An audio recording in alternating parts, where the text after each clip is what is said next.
Hi everyone, this is Board Games and Bourbon. I'm Glenn Flaherty, and right now I want to talk to you about Deadly Doodles, a new roll and write being put out by Steve Jackson Games.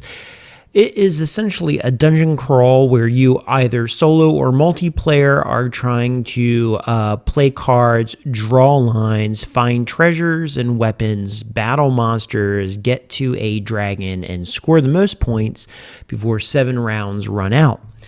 Now, the game plays 1 to 4, and the solo and the multiplayer basically play the same. The only difference is in the multiplayer, there's a method to kind of mess each other up and dropping traps, and you're competing for higher scores.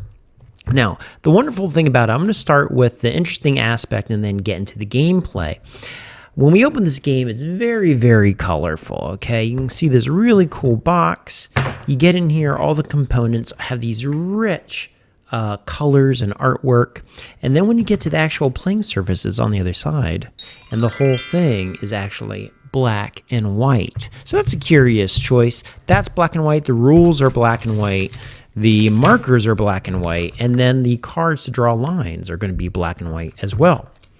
Okay, but what are we actually doing in the game once we get past that? Well, these 4 boards here are actually all the same kind of board. There's no deviation in what they are.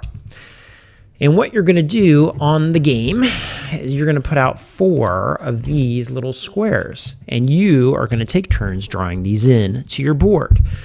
So what is on the board? Well, the board itself is an XY chart, and it has weapons, it has monsters, like you need the D weapon to kill the D monster over here.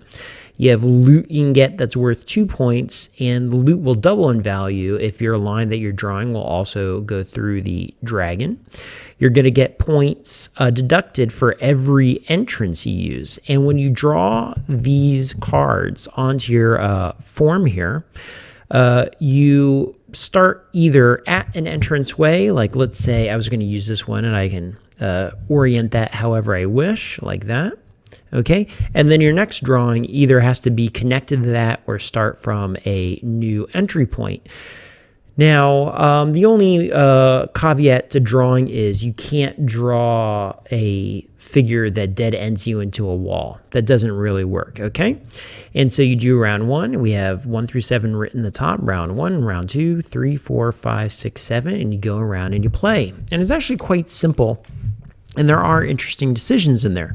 The final scoring conditions are going to be that you get 2 points for every loot you cross, doubled if you have a dragon, +1 for every weapon you get, +4 for every monster that you destroy with that weapon, -2 points for each monster your path crosses that does not have a weapon to destroy it, +1 for each unused entryway, or you can think of it as -1 for each one you did use, -2 if you do not put a card into your dungeon. Like when I put these 4 out, if I only want to use 3, I have to write down a stroke for the one I didn't use, and then that counts against me. And then there is a trap aspect. Now, what are the traps? Well, when we look at these cards here, okay, these cards eventually, as we're playing them, are going to have 2 different specialties.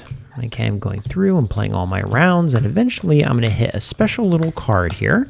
There's one that says draw 2, and when I do that, I draw 2 cards. Boom and boom, okay? And then I essentially have 5 cards to play, but there's also these called traps.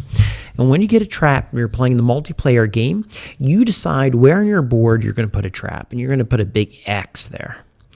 Now, the thing is, on your board, you could either put the X where it's out of your way, but it might be more strategic to put an X somewhere you think it might mess somebody up, because if you draw an X, and if we look at the coordinates on this board, it tells me that right here at number 2 and F, I put my trap. If any of my opponents had their line going through that, they're going to get -3. So that's a fun little thing to do there. The game itself is very simple and it skews young. I would say the complexity of this game is about 1 out of 5. And I would say my neighbor, who I actually test a lot of these games with, really enjoyed it, but she's a very young person, okay? So, Deadly Doodles probably plays in about, oh my goodness me, I would say 15 minutes. There's some decisions you're going to encounter with these pathway cards. I think the price point on this, when it was on sale in the con, was like $25 or $20. So, that's probably the full price there. You'll probably see it online for 30% less or something like that. But if you're looking for a young person's game that's uncomplicated and has some of the feelings of Munchkin to it, kind of when you drop those traps and you still have that dungeon crawl kind of thing going on, this might be the ticket for you. Okay, well, thank you, everyone. Enjoy that. If you have any questions, let me know, and I'll talk to you soon.